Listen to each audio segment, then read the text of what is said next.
د کاب 9 نیټه د سرتیرو ملي ورځ د ولسي جرګې په انګړ کې د افغانستان د امنیتي ځواکونو د ملي ورځې په مناسبت مراسم او تابیا نیول شوی.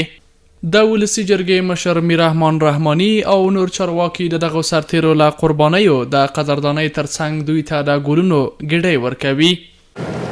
ما امروز به مثابه همکار شما و مسئولین شما این روز پر افتخاره به شما سربازان و افسران تبریک و تهنیت عرض می دارم.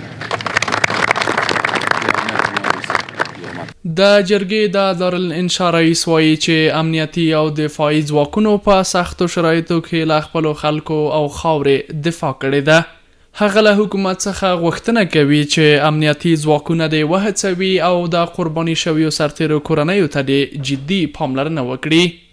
نو زمونږ غوښتنه د حکومت نه دا ده چې خصوصا په ټولو دولت کې غوښتنه هم دا ده چې زمونږ ملي او امنیتي ځواکونه نور هم وهڅوي، خصوصا د شهیدانو او معلولینو کورنیو ته دوی ډیره زیاته پاملرنه وکړي. د ولسي جرګې په انګړ کې پر وکیلانو سربیره د مدني ټولنې غړي او عام افغانان هم راغلي دي. دوی وایي د سرتیرو له ورځې په استفادې غواړي د خپلو ځواکونو څخه ملاتړ اعلان کړي او دوی ته ډاډ ورکړي چې خلک او ولس یې ترڅنګ ولاړ دي. نن همونږ دلته د سربازانو د ورځې پر راغلي وو چې زمونږ د وطن او د خاورې د ناموس عزت ابرو عزت ساتي او د وطن ساتونکي دي او باید مونږ باندې حق لري چې دوی ورځ هم ولمانځو لکه د نور ورځې چې لمانځي. بلخوا امنیتي ځواکونه هم ډاډ ورکوي چې دوی تر پخوا په پیاوړي مورال سره د وطن او خلکو دفاع ته چمتو دي او تر وروستي څاڅکي وینې به خلکو ته خدمت کوي.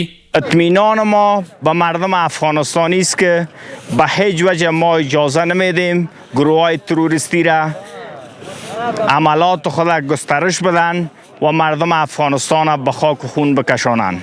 ما تا رمق حیات خود از وطن و مردم ما دفاع میکنیم.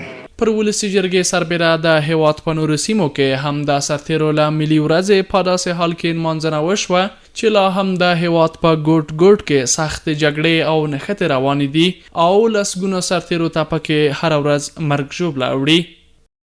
جواد تیموري، STR نیوز، کابل.